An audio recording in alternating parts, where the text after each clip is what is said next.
गीता का श्लोक है दूसरे अध्याय का 5वां श्लोक, अध्याय सेकंड, श्लोक नंबर 5। श्लोक है गुरुन हत्वा हि महानुभावो श्रेय भोक्तुम प्रेक्षमपीह लोके हत्वार्थ कामासु गुरुनिहैव भुंजीय भोगान रुधिर प्रदिग्धान। श्लोक दोबारा। गुरुन हत्वा हि महानुभाव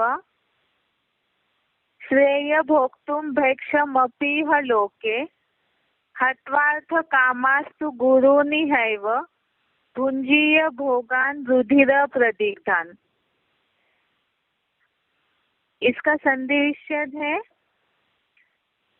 गुरुन अहत्वा हि महानुभावान श्रेय भोक्तुम भैक्षम अपि इह लोके हत्वार्थ कामान तु गुरुन इह एव भुंजीय भोगान रुधिर प्रदिग्धान। संधि विच्छेद दोबारा। गुरुन अहत्वा हि महानुभावान श्रेय भोक्तुम भैक्षम अपि इह लोके हत्वा अर्थ कामान तु गुरुन इह एव भुंजीय भोगान रुधिर प्रदिग्धान।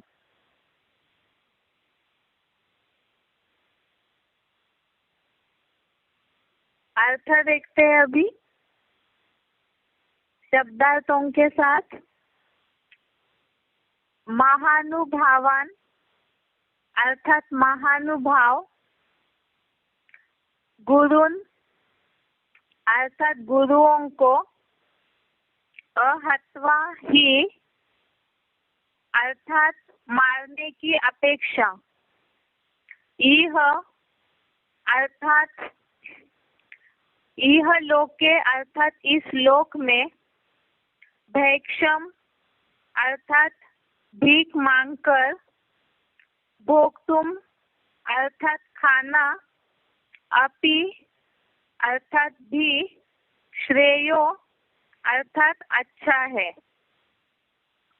अर्थ कामान अर्थात धनेच्छुक, धनेच्छुक, गुरुन अर्थात गुरुओं को, हत्वा अर्थात मार कर, तू अर्थात तो, इह अर्थात यहाँ, रुधिर प्रदिग्धान अर्थात खून से सने, भोगान अर्थात भोगों को, एव भुंजीय अर्थात ही भोगूंगा।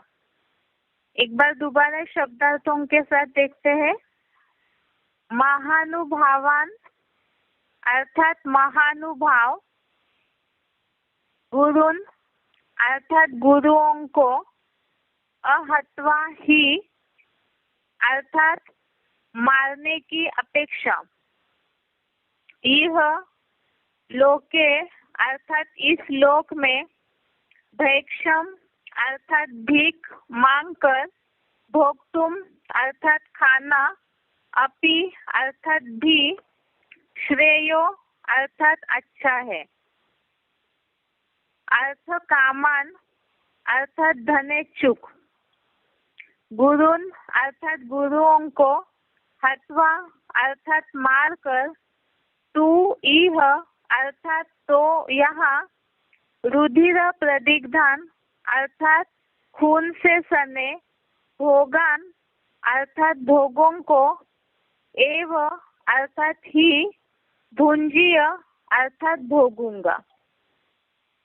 इसका अर्थ है महानुभाव गुरुओं को मारने की अपेक्षा इस लोक में भीख मांगकर खाना भी अच्छा है। धनेच्छुक गुरुओं को मारकर तो यहाँ खून से सने भोगों को ही भोगूंगा। महानुभाव गुरुओं को मारने की अपेक्षा इस लोक में भीख मांगकर खाना भी अच्छा है। धनेच्छुक गुरुओं को मारकर तो यहाँ खून से सने भोगों को ही भोगूंगा। इसका अर्थ है, अभी तक जैसे धर्म युद्ध में यही बात चल रही है कि अर्जुन की जिनके प्रति श्रद्धा भावना है, जैसे कल के श्लोक में ये बात आई कि भीष्म पितामह द्रोणाचार्य जैसे जो भी सम्माननीय और पूजनीय है अर्जुन के लिए, तो उनके लिए अर्जुन बोल रहे हैं कि उन्होंने बचपन से ही प्यार दिया है, तो उन्हें इस तरह से कैसे बाणों से मार सकते हैं, कटाक्ष पूर्वक अपमान उनका कैसे कर सकते हैं। तो इसी से रिलेटेड ये श्लोक आगे बताया कि ऐसे जो गुरु है, महानुभाव गुरु है, उनको मारने की अपेक्षा तो इस लोक में भीख मांगकर खाना भी अच्छा है। अना धर्म युद्ध जो चल रहा है वो तो स्वर्ग की बादशाही के लिए चल रहा है, और महाभारत युद्ध जो चला वो कौरवों से राज्य लेने के हिसाब से चला, ऐसे महाभारत में बताया जाता है। तो इस हिसाब से युद्ध के पहले जिस तरह पांडवों को वनवास मिला था, तब तो वो भीख मांग कर ही खा रहे थे। वनवास में, अज्ञातवास में भी किसी की यहाँ उन्होंने सहारा लिया था।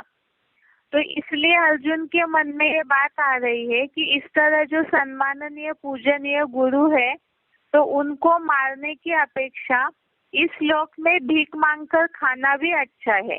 मतलब ऐसा राज्य हमें नहीं चाहिए। ये जो बात पहले भी आई है कि ऐसा पृथ्वी का त्रिलोक का राज्य हमें नहीं चाहिए, तो उससे तो अच्छा इस लोक में भीख मांगकर खाना भी अच्छा है।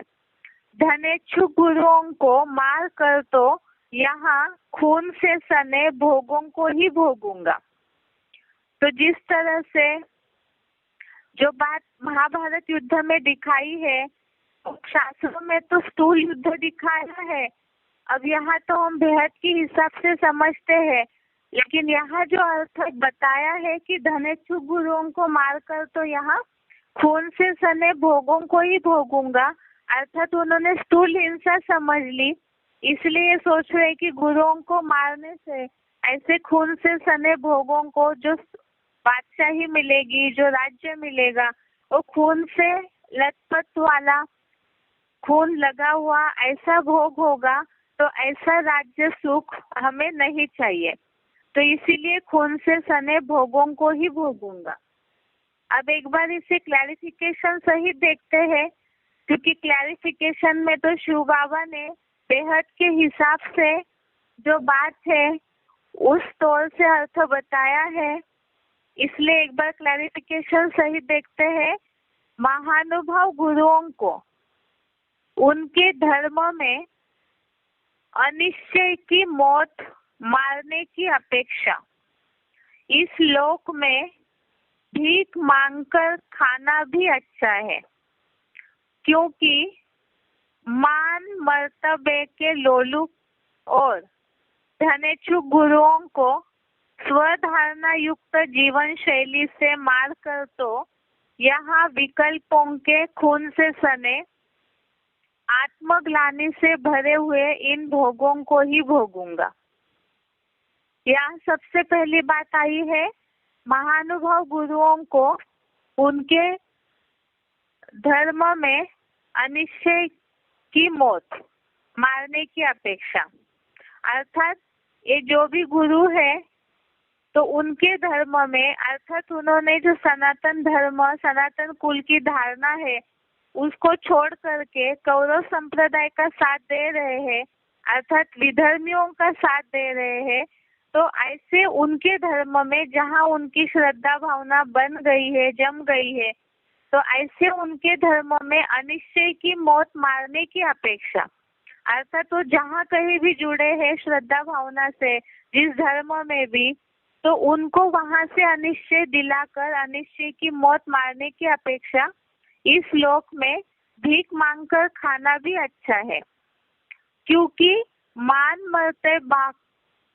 मर्तबा के लोलुप धनेच्छु गुरुओं को, अर्थात तो कौरव संप्रदाय में उनको वहाँ जो स्थान मिला हुआ है, जो मान मर्तबा मिल रहा है, तो ऐसे जो इच्छुक है, लोलुप है, ऐसे धनेच्छु गुरुओं को उनकी स्वधारणा युक्त जीवन शैली से, उन्होंने जिस भी कौरव संप्रदाय के विधर्मी धर्मों का साथ दे रहे हैं, तो उसमें उनकी स्वधारणा पक्की हुई है, उसी में उन्होंने अपने जीवन शैली को सेट किया है, उसी अनुसार वो चल रहे हैं, उसमें वो खुश है, तो ऐसी स्वधारणा युक्त उनकी जो धारणा है दूसरे धर्म को अपनाने की, ऐसी जीवन शैली से उनको मार करके यहाँ विकल्पों के खून से सने, जैसे शरीर में खून होता है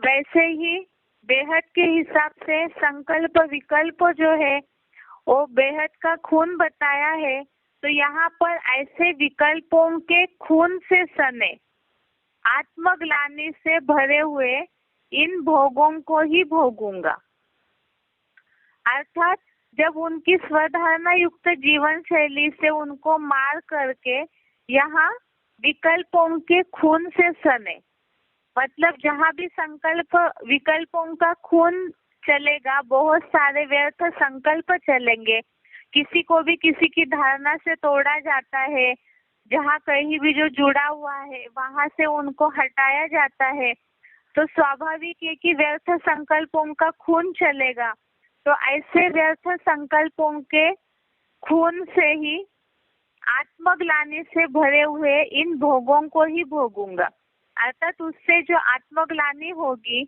औरों को दुख पहुंचाने से जो अर्जुन को आत्मग्लानि होगी, तो उस आत्मग्लानि के बाद अगर कोई सुख मिलता भी है तो अर्जुन के हिसाब से यहाँ जो उनके मन में गलतफहमी है कि इससे ऐसे खून से सने हुए भोगों को ही भोगूंगा।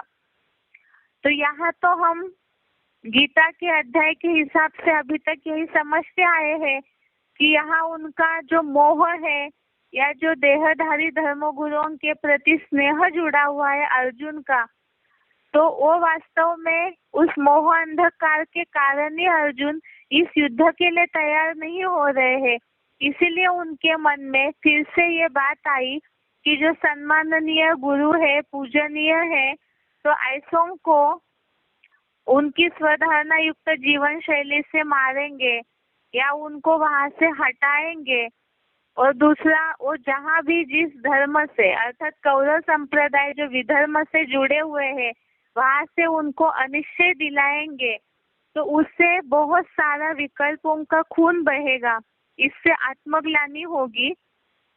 इसीलिए ही ऐसा जो स्वर्गीय सुख है, ऐसे जो भोग है सुख के, वो भोगने से तो अच्छा है कि ये नहीं चाहिए।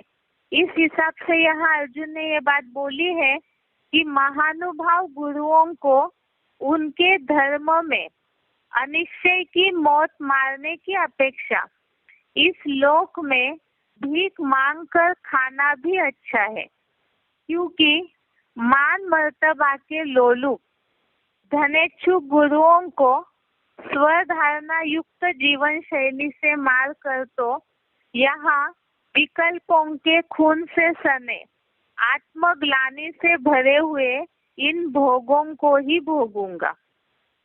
इस तरह से आज दूसरे अध्याय का 5वां श्लोक है। एक बार इसका अर्थ सुनते हैं उच्चारण सहित।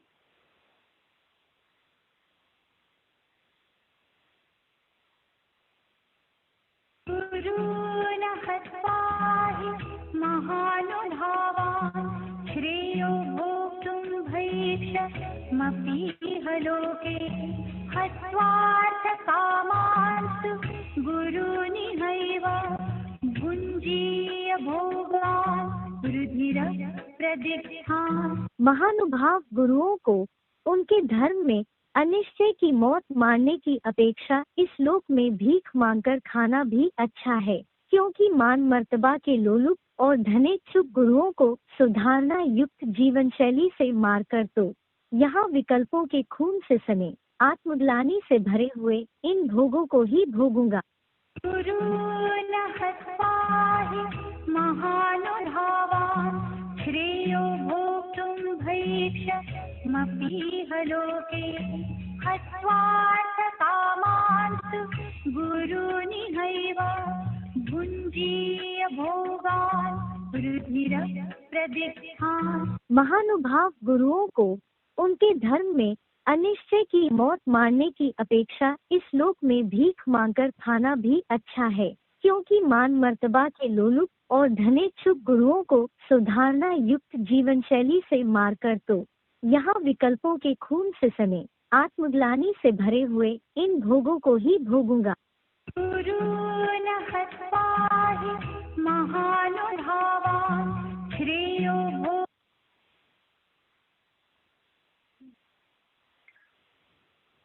इस तरह से ये आज का श्लोक हो गया, जिसमें इस बात को ध्यान में रखना जरूरी है, जैसे कल के श्लोक के लिए बताया था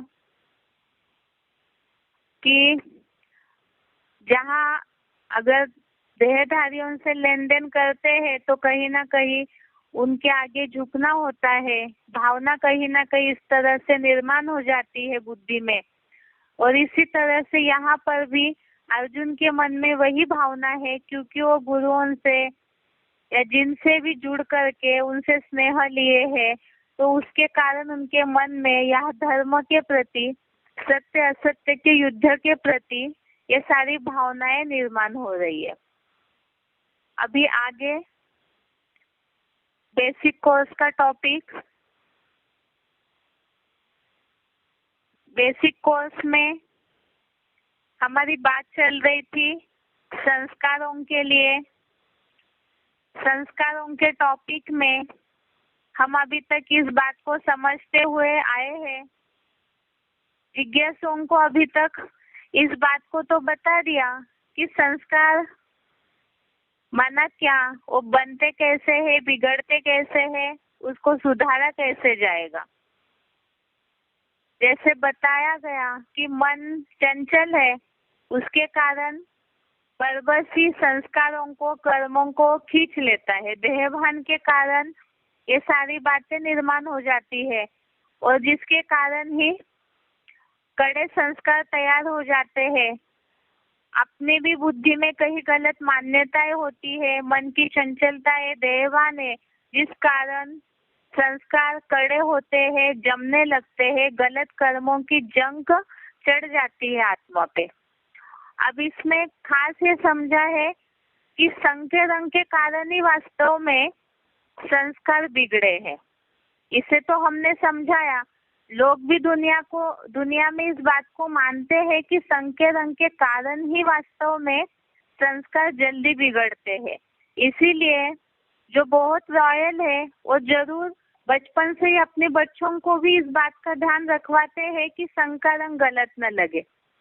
लेकिन अभी यहाँ बात यह है कि जो भी जिज्ञासु आ रहे हैं वो तो दुनिया को देख कर के आ रहे हैं, तो उनको तो ये बात पता है, या कईयों को ये रियलाइजेशन भी नहीं होता है कि उनके संस्कार गलत है या कड़े हैं, वो गलत धारणा में चल रहे हैं।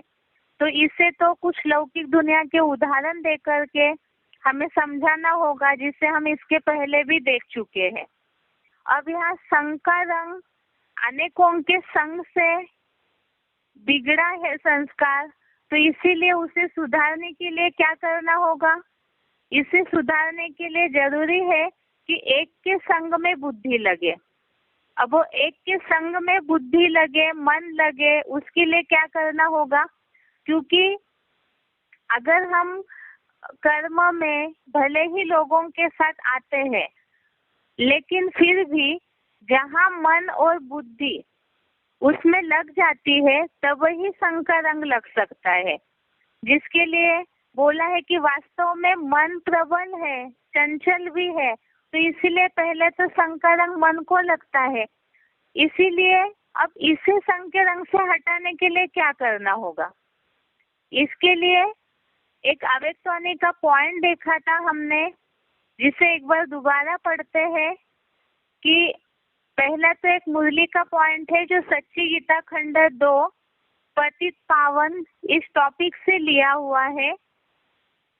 4 मई 69 मुरली डेट है 4 मई 69। इसमें ये पॉइंट आया है, मेरा पार्टी है पतितों को पावन बनाने का।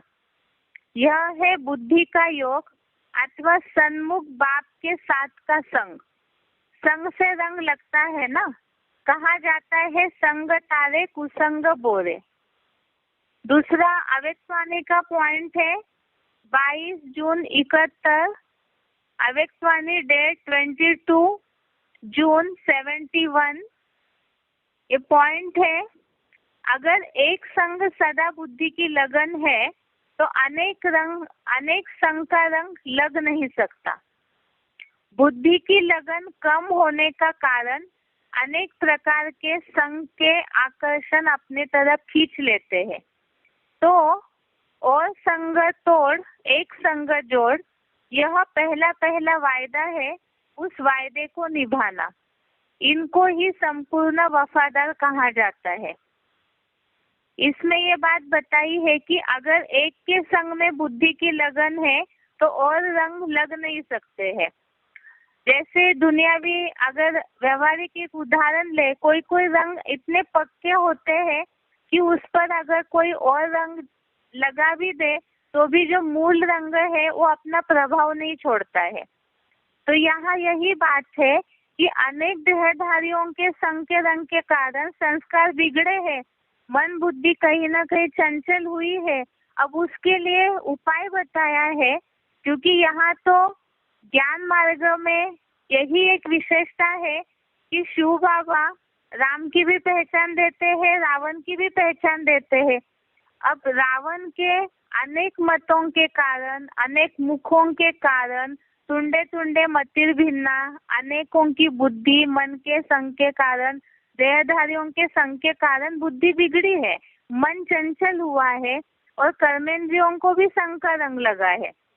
अब उसे उल्टा करना है तो ऐसा कोई पक्का रंग होना चाहिए जिस रंग को लगने के बाद, मन में उसकी छाप बैठने के बाद और कोई भी रंग उस पे चढ़ ही नहीं सकता है। और वो कौन सा रंग हो सकता है? जो यहाँ बताया है कि अगर बुद्धि की लगन एक के साथ है तो अनेकों का संग का रंग लग ही नहीं सकता है। तो इसका मतलब यहाँ मनुष्य गुरुओं की अगर बात ले, कईयों की बुद्धि में जिज्ञासों के रहेगा कि हाँ, हम तो एक ही सत्संग में जाते हैं, हमारी बुद्धि और कहीं लगती नहीं, हम एक में ही जुड़े हुए हैं। तो ये जरूरी है कि जैसे हमने मनुष्य गुरु और ज्ञान के सागर में अंतर देखा है कि ज्ञान का सागर जो है उसमें समाने के बाद पूरा ही शांति को प्राप्त हो जाता है। तो इसी तरह से मनुष्य गुरुओं के संग में अगर आत्माएं सत्संग समझकर, सच्चा संग समझ करके जा रही है तो क्या पूरी तरह से जो मूल संस्कार है वो किसी के बदले है? जैसे कि ऐसे संस्कार, ऐसे कर्म जिसके कारण कभी भी कोई दुख न हो जीवन में, ऐसे तो इस सृष्टि पर कोई भी नहीं है। तो इसका मतलब जो पक्का रंग लगना चाहिए वो रंग अभी किसी मनुष्य को लगा ही नहीं है। जिन गुरुओं के पास, जिनके भी पास जाते हैं तो वो खुद भी जन्म मरण के चक्र में आने वाले हैं। अर्थात एक भगवानी है, एक ईश्वरी है, जिनका रंग इतना पक्का चढ़ जाता है कि और कहीं भी बुद्धि का आकर्षण नहीं जाएगा।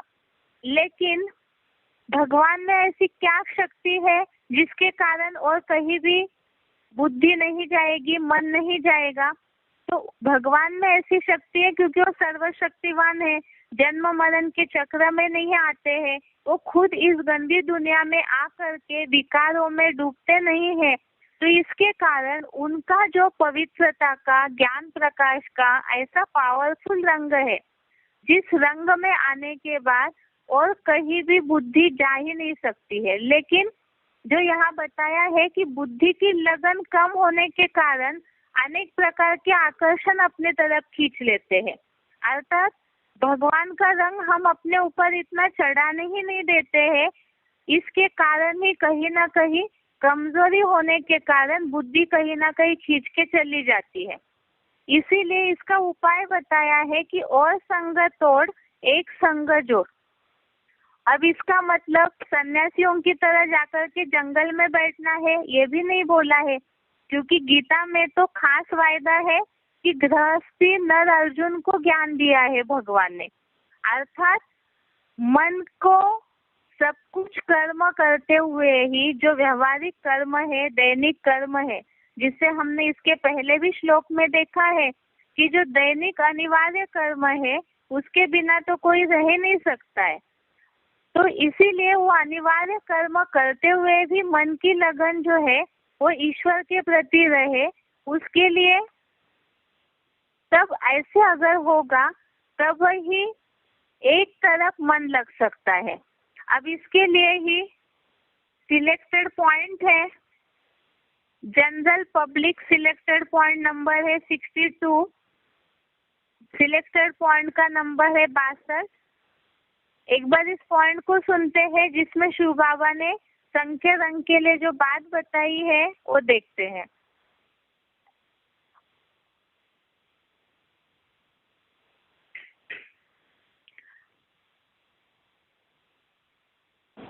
तो जब इस सृष्टि पर वो आता है तो हमको यही सिखाता है। क्या सिखाता है? कि कर्म तो भल करो, सन्यासियों के मिसल कर्म धारा नहीं छोड़नी, कर्म सन्यासी नहीं बनना है, लेकिन क्या करना है? मेरी याद में रह करके कर्म करोगे तो तुमको भी कर्म का लेप छेप नहीं लगेगा, तुमको कर्म का लगाव नहीं लगेगा। क्या? जैसे मैं कर्म करता हूँ तो मेरे को किसी का लगाव नहीं आता, मेरे को किसी की याद नहीं आती, ऐसे ही तुमको भी कर्म का लेप छेप नहीं लगेगा। इसलिए आकर के बताता है कि मुझे याद करो।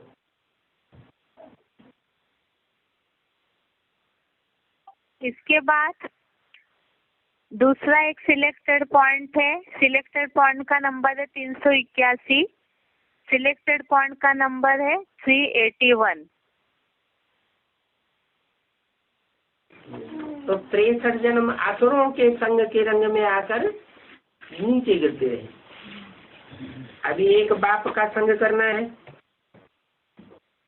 बुद्धि से संग करने की बात है। फिर ऐसे भी नहीं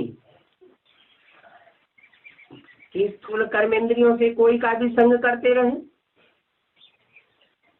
क्यों?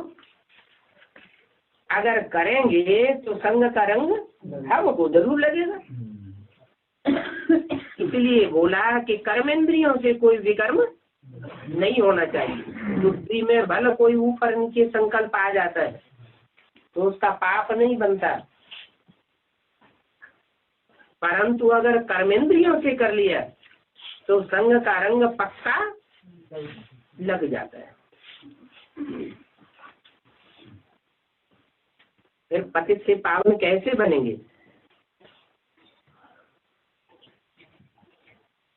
प्रैक्टिस तो पक्की होती रहेगी। कौन सी? संगम युग में अगर हम दुष्कर्म करेंगे, पतित इंद्रियों से पतित का संग करेंगे तो प्रैक्टिस तो खराब होगी ना। तो पतित से पावन कैसे बने? एक बाप का ही संग करना है और कोई का भी संग नहीं करना।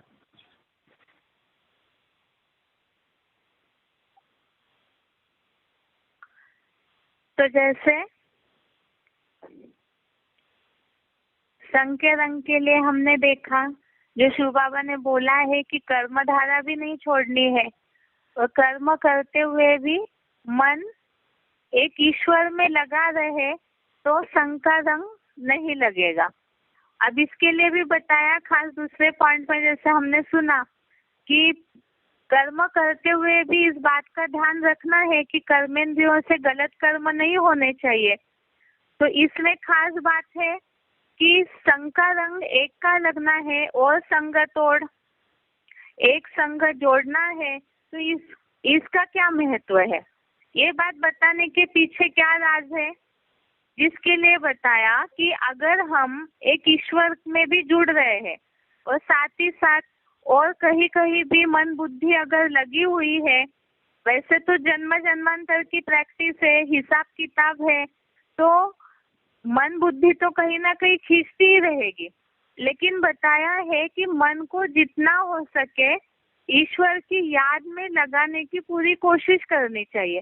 अब ये क्यों करना है, अव्यभिचारी याद या और संग तोड़ एक ईश्वर का संग करने के लिए क्यों बोला है।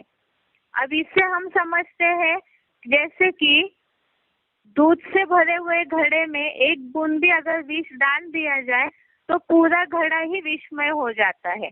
अर्थात अगर एक अव्यभिचारी लगन लगाए बिना बुद्धि मन भटक रहा है, तो जैसे हमने इसके पहले समझा कि याद के द्वारा जो कड़े ते कड़े संस्कार है, पाप कर्म है, वो भस्म हो सकते हैं। लेकिन बताया कि अगर उस याद की अग्नि में औरों की भी याद समा जाती है, माना तेज अग्नि, एक की याद अगर होगी तो तेज याद की अग्नि होगी, योग की अग्नि होगी, तभी पाप कर्म भस्म होंगे। अब यहाँ ये जो बात बताई जा रही है, समझाई जा रही है कि दूध के भरे हुए घड़े में एक बूंद भी विष डाल दिया जाए तो पूरा विष होगा। अर्थात ही एक की याद के बिना अगर व्यभिचारी याद है तो जिस तरह पाप कर्म तेजी से भस्म होने चाहिए वो भस्म नहीं होंगे। इसीलिए ही खास बताया हमने, इसके पहले समझा है जो श्लोक मन मना भव तन तना भव तो नहीं बोला, मन पहले ईश्वर में लगाना है, जिसे हमने बुद्धि के टॉपिक में समझा है कि वो ज्ञान का सागर है, अज्ञान अंधकार नष्ट करता है। तो उनका महत्व हमें समझ में आ गया, तो जरूरी है कि हम उसे पहचान करके फिर उसी में ही अपना मन लगाए। अब ईश्वर में मन लगाने का क्या फायदा है, अगर मन लगता है तो ऑटोमेटिकली कर्मना में भी सुधार आ जाएगा। अब मन तो जन्म जन्मांतर का भटका हुआ है, ऐसे अगर मन भटका हुआ है तो तुरंत तो वो चंचल मन स्थिर नहीं होगा। अब उसके लिए भी मना भगवान ने गीता में अर्जुन को हर प्रकार के उपाय बताए हैं। अब ये अव्यभिचारी याद कैसी आएगी, मन सब जगह से हट करके एक जगह लगने के लिए तुरंत तो अभ्यास पक्का नहीं होगा। अब इसके लिए भी उपाय बताया कि अगर मन तुरंत अव्यभिचारी याद में नहीं टिकता है तो भी बार बार खींचता है कहीं ना कहीं, तो उसके लिए क्या करना है ये भी भगवान ने गीता में बताया है। उसे हम श्लोक के आधार से समझते हैं। ये श्लोक है 12वें अध्याय का 10वां श्लोक, अध्याय 12 श्लोक नंबर 10। श्लोक है अभ्यास से अपि असमर्थ असि मत कर्म परमो भव मदर्थम अपि कर्माणि कुर्वन् सिद्धिम अवाप्स्यसि। गीता का अध्याय 12 श्लोक नंबर 10, 12वें अध्याय का 10वां श्लोक है। श्लोक एक बार दोबारा पढ़ते हैं। अभ्यास से अपि असमर्थ असि मत कर्म परमो भव मदर्थम अपि कर्माणि कुर्वन् सिद्धिम अवाप्स्यसि। इसका भावार्थ है अभ्यास में भी समर्थ न हो तो मुझ प्रति कर्म करने वाला हो। मेरे लिए कर्मों को करता हुआ भी सिद्धि को प्राप्त करेगा।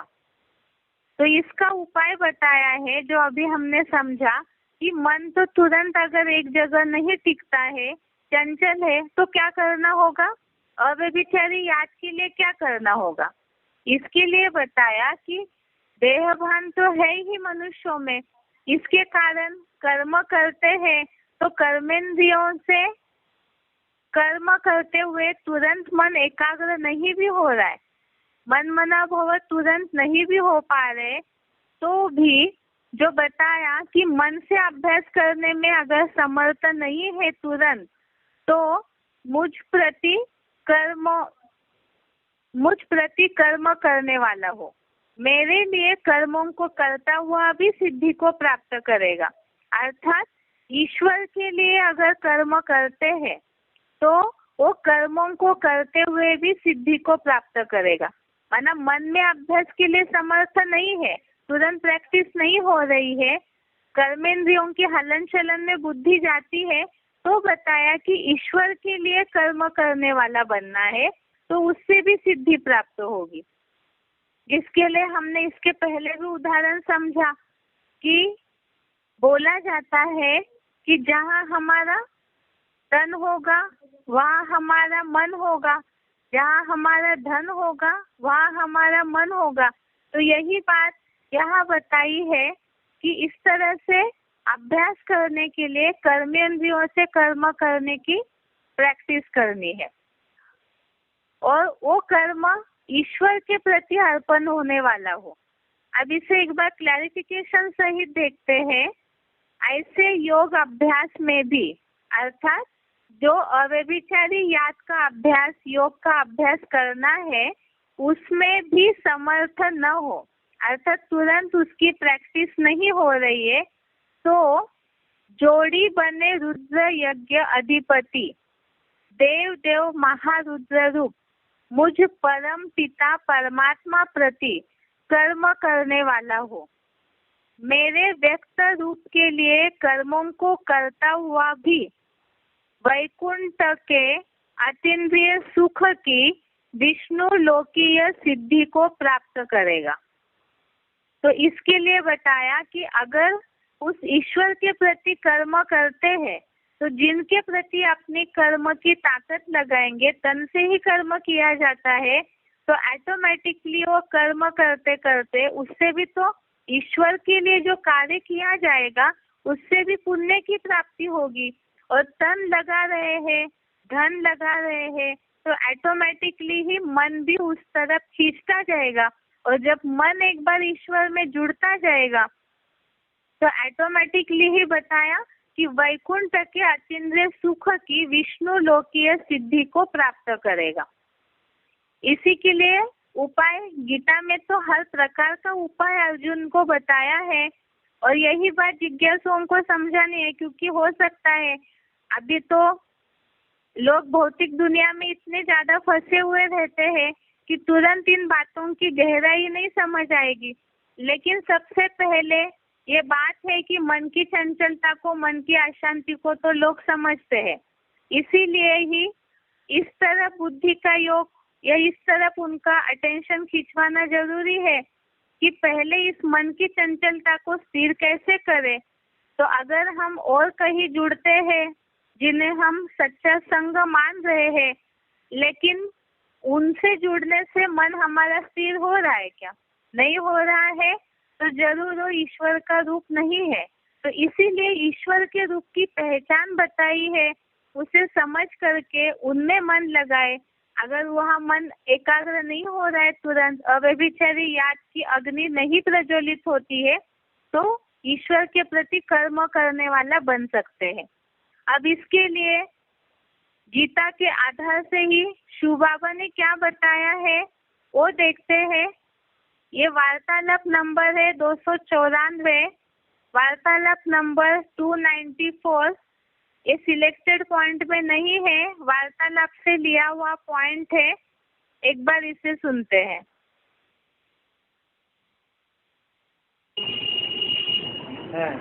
अब आत्मा जो संस्कार भरे हुए ना, हाँ ज्ञान में आने के बाद हाँ, उसमें तो चेंज ना होता है। हम बहुत देखा था, चेंज नहीं होता है, हैबिट बहुत चेंज होता है।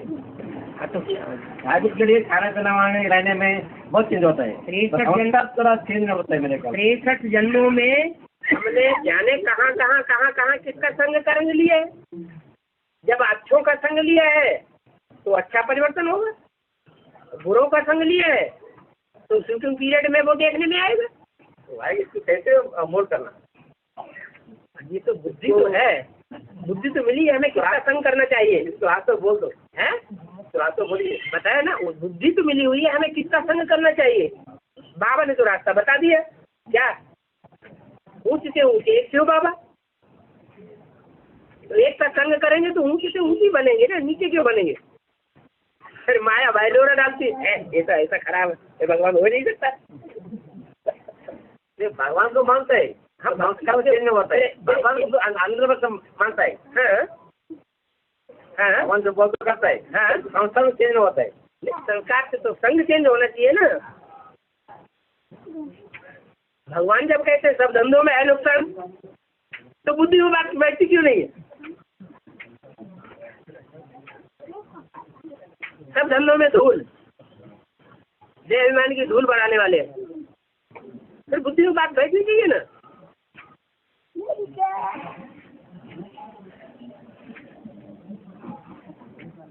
एक से सदगति और बाकी सब से दुर्गति।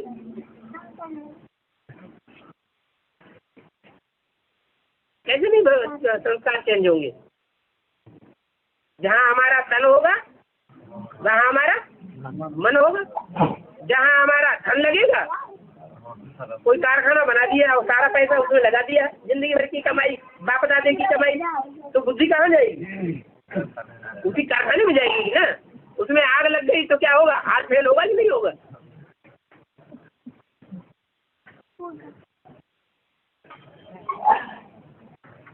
इसलिए ये फिक्र ही याद नहीं रहता है कि जहाँ हमारा तन होगा वहाँ हमारा मन होगा, जहाँ हमारा धन होगा वहाँ हमारा मन होगा।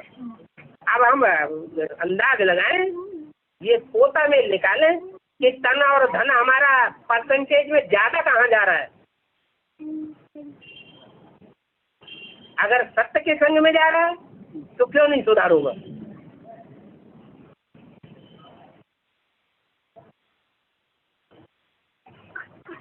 तो सबका अपना अपना हिसाब किताब है, किसी का अन्न दोष ज्यादा हो सकता है, किसी का संग दोष ज्यादा हो सकता है, किसी का दोनों ही ज्यादा हो सकता है।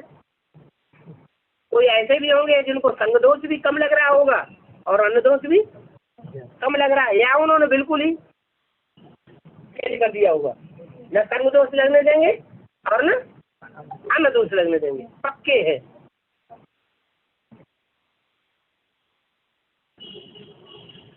मजाल जो उनको कोई एक निवाला कुछ दूसरी चीज खिला दे अपने आप की बनी हुई।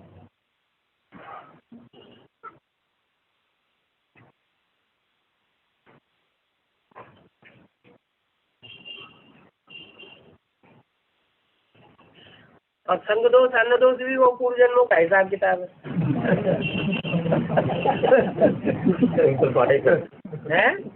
हिसाब करना हो गया।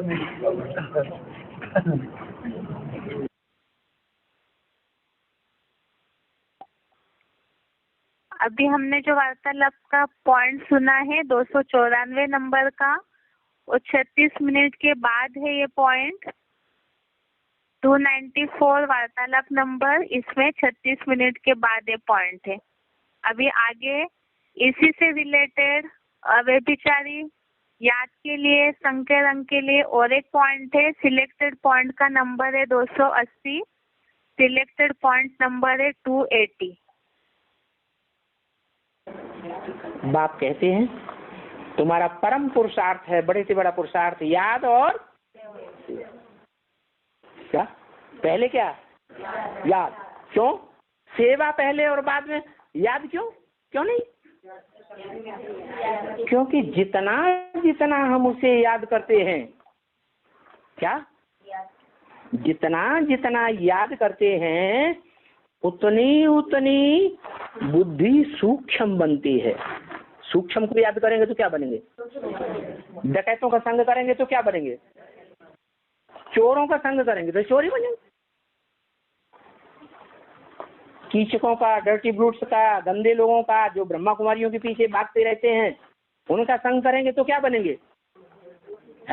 मुरली बोला जो ब्रह्मा कुमारियों के पीछे पड़ते हैं उनको डर्टी ब्रूट्स कहा जाता है,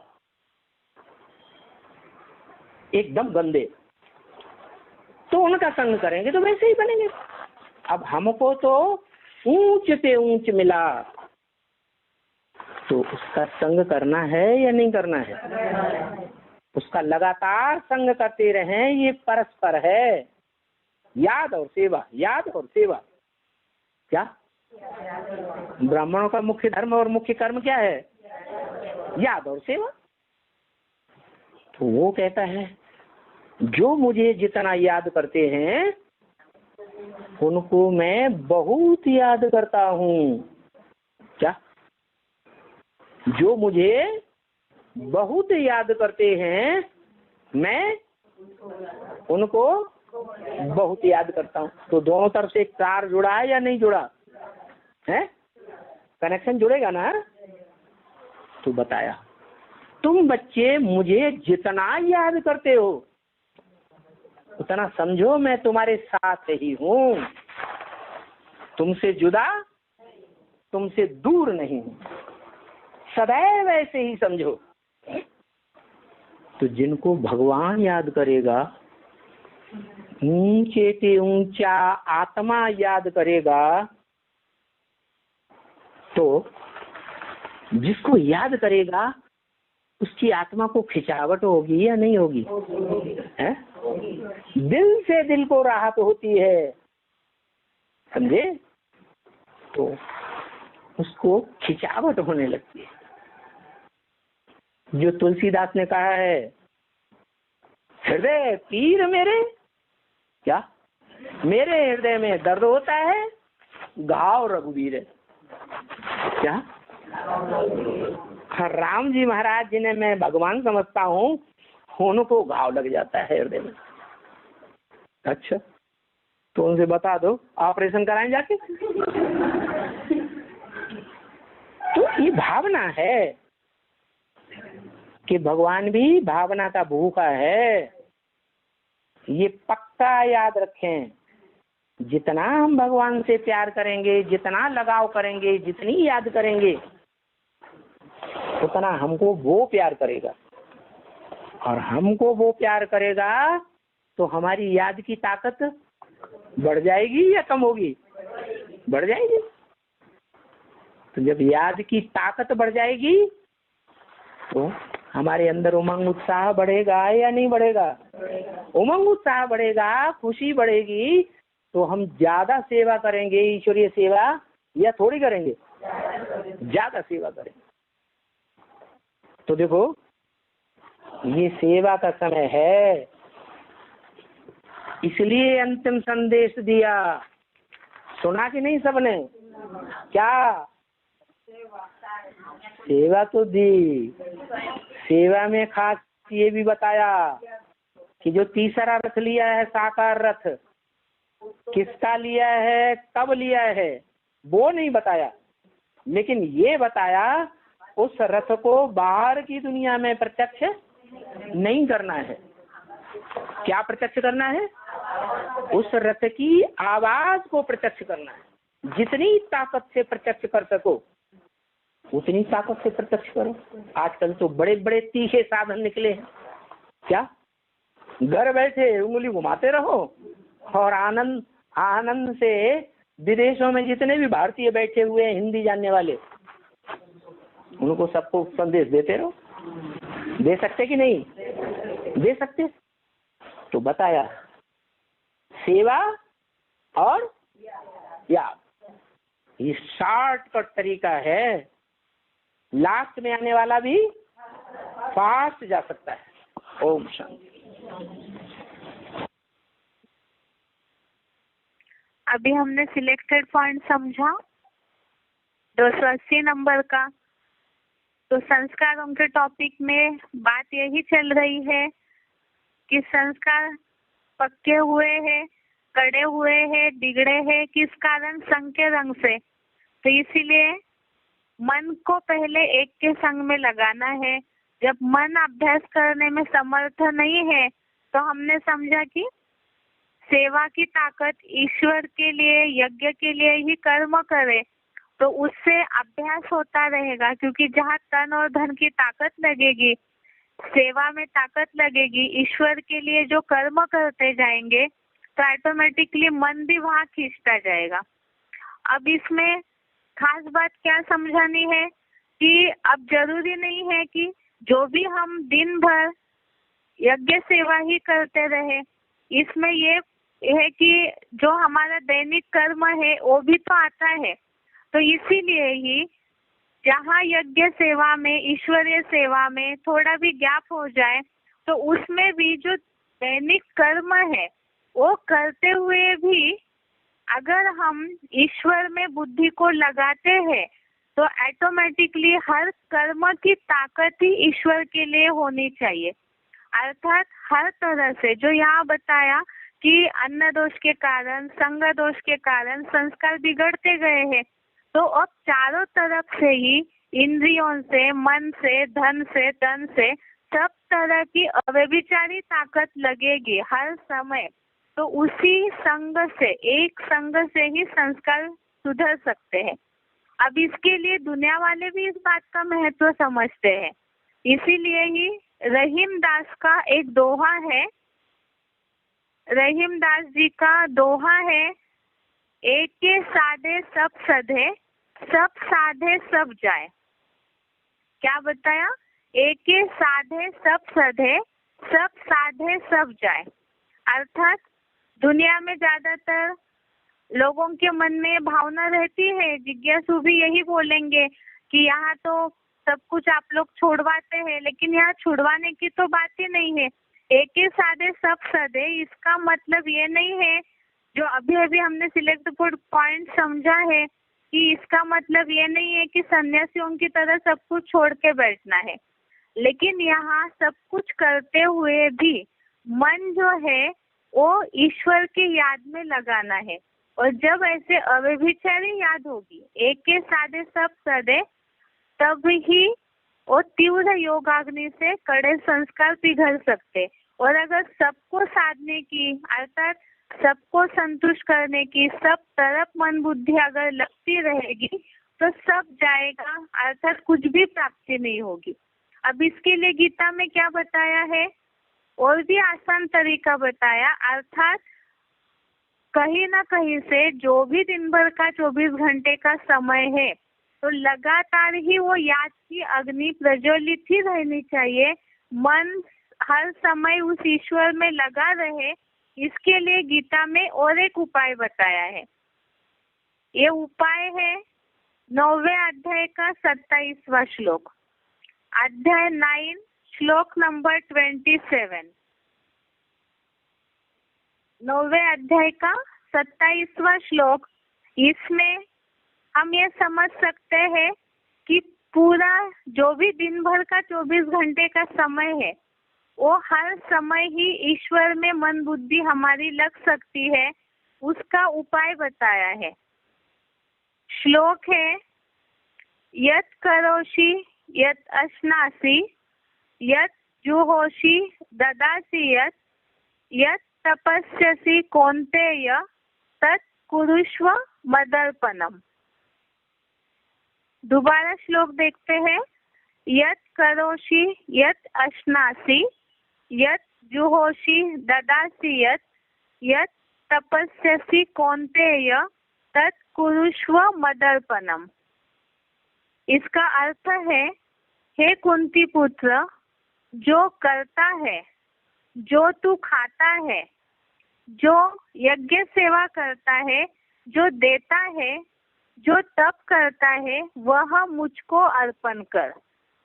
अर्थात यहाँ जो बताया, एक बार क्लैरिफिकेशन सहित पढ़ने से और अच्छे से समझ आएगा। हे कुंती पुत्र, गीता का जो कर्म तू करता है, जो तू खाता है, दूसरे अध्याय का 5वां श्लोक, अपने उमंग उत्साह अध्याय से सेकंड, जो ज्ञान यज्ञ श्लोक सेवा नंबर करता 5, है, जो देता है, श्लोक है वह जो आत्मस्टार की स्मृति का गुरु न सर्वोच्च हत्वा रूहानी ही तप करता है, महानुभावो वह सब श्रेय मुझ भोक्तुम एकमात्र प्रेक्षमपीह लोके अव्यक्त मूर्ति शिव बाबा को हत्वा अर्पण कर। कामास्तु गुरुनि हैव अर्थात यहाँ ये बात पुंजीय बताई, यहाँ भोगान दैनिक रुधिर कर्म भी आ गए। प्रतीक्षान। जो कर्म तू करता श्लोक है, दोबारा, जो तू खाता है, गुरु पीता न है, हत्वा और कि साथ में ही महानुभाव उमंग उत्साह से ज्ञान श्रेय यज्ञ सेवा भोक्तुम करता है, जो प्रेक्षमपीह देता है, लोके अर्थात जो रूहानी तप कामास्तु करता है, गुरुनि तो हैव सब मुझ पुंजीय एकमात्र भोगान अव्यक्त मूर्ति रुधिर शिव बाबा को प्रतीक्षान। अर्पण कर। तो इसमें तो हर इसका प्रकार का संदेश उपाय क्या बता है? दिया कि अभ्यास करने में गुरु समर्थ नहीं है तो यज्ञ सेवा कर। अहत्वा यज्ञ सेवा के अलावा भी ही जो भी समय बचा उसमें जो कर्म करते हैं, महानुभावान अपना जो निजी दैनिक कर्म है, तू खाता है, श्रेय पीता है, तो ऐसे जो भी है भोक्तुम वो सारा ही मेरे प्रेक्षम अर्पण कर। तो इस अपि भावार्थ को तो जिज्ञासु लोग जो इह भक्त लोके होंगे वो यही सोचते हैं कि हम तो हत्वार्थ ईश्वर को भोग अर्पण कामान करके ही तू फिर खाते हैं, ये तो गुरुन हमारी प्रथा है। इह लेकिन जो मूर्ति है एव वो तो कुछ खाती नहीं है ना। पुंजीय यहाँ बात है भोगान कि हम जिस भौतिक रुधिर दुनिया में रह रहे प्रतीक्षान। हैं तो उसमें संदिविष्य हमारी दोबारा, मन बुद्धि या जो कर्म कर गुरुन रहे हैं इंद्रियों से वो अहत्वा करते समय हमारी ही मनसा की स्थिति कैसी है। तो वो महानुभावान मनसा की स्थिति में श्रेय केवल मूर्ति के आगे भोग भोक्तुम चढ़ाने से तो ईश्वर का संकरण भैक्षम नहीं लगेगा, क्योंकि वो तो अपि जड़ मूर्ति है ना। इह तो कैसे लोके संग लगेगा उनका। तो इसीलिए ही हत्वार्थ यहाँ कामान पर ज्ञान तो के आधार से हमने अभी तक तो गुरुन जिज्ञासुओं को इतनी पहचान इह दी कि वो ज्ञान का सागर एक एव कैसे है। तो पुंजीय उस ईश्वर के कार्य भोगान में अगर हम रुधिर यज्ञ सेवा में लगाते हैं, प्रतीक्षान। उसके अलावा जो कर्म है उसमें अगर मन से पूरा ही ईश्वर के प्रति ही सारा अच्छा अर्पण देखते हैं करके अभी। करते हैं तो एक के शब्दार्थों के साथ सदे ये बात सिद्ध हो जाएगी। और जिस बात को हम महानुभावान अभी समझाने की कोशिश कर रहे अर्थात जिज्ञासुओं को, महानुभाव एक अव्यभिचारी याद होनी चाहिए गुरुन और वो तीव्र योग अग्नि अर्थात से ही गुरुओं को संस्कार जो है वो पिघल सकते हैं। अहत्वा ही अब इसी के लिए ही अर्थात सिलेक्टेड मारने की पॉइंट है अपेक्षा 987 नंबर इह का सिलेक्टेड अर्थात पॉइंट का नंबर है 987। इह लोके उसे सुनते अर्थात हैं। इस लोक में भैक्षम अर्थात भीख मांगकर भोक्तुम अर्थात खाना अपि अर्थात भी श्रेयो अर्थात अच्छा है अर्थ कामान अर्थात धनेच्छुक गुरु अर्थात गुरुओं को हत्वा अर्थात मार कर तू अर्थात तो इह अर्थात यहाँ रुधिर प्रदिग्धान अर्थात खून से सने भोगान अर्थात भोगों को एवं पूंजीय अर्थात ही भोगूंगा। एक बार दोबारा शब्दार्थों के साथ देखते हैं। महानुभावान अर्थात महानुभाव गुरुन अर्थात गुरुओं को अहत्वा ही अर्थात मारने की अपेक्षा इह लोके अर्थात इस लोक में भैक्षम अर्थात भीख मांगकर भोक्तुम अर्थात खाना अपि अर्थात भी श्रेयो अर्थात अच्छा है अर्थ कामान अर्थात धनेच्छुक गुरु अर्थात गुरुओं को हत्वा अर्थात मार कर तू इह अर्थात तो यहाँ रुधिर प्रदिग्धान समझा है अर्थात खून से सने ईश्वर को अभी भी याद करने से संस्कार बदल सकते हैं, अर्थात ही उसके लिए क्या उपाय गीता में बताए हैं। एक तो पहले मन मना का पॉइंट हमने पिछले हफ्ते समझा था। मन एक में लगाने के लिए तुरंत समर्थ नहीं है, तो ईश्वरीय यज्ञ सेवा का कर्म करने का अभ्यास करना है। खाना भी उसके अलावा भी जो समय बचता है दैनिक कर्म का, तो उसमें भी गुरुओं को ईश्वर में ही मन बुद्धि लगे। जो बोला है कि एक खून से सवेक्त मूर्ति के प्रति ही हर कर्म को अर्पण कर।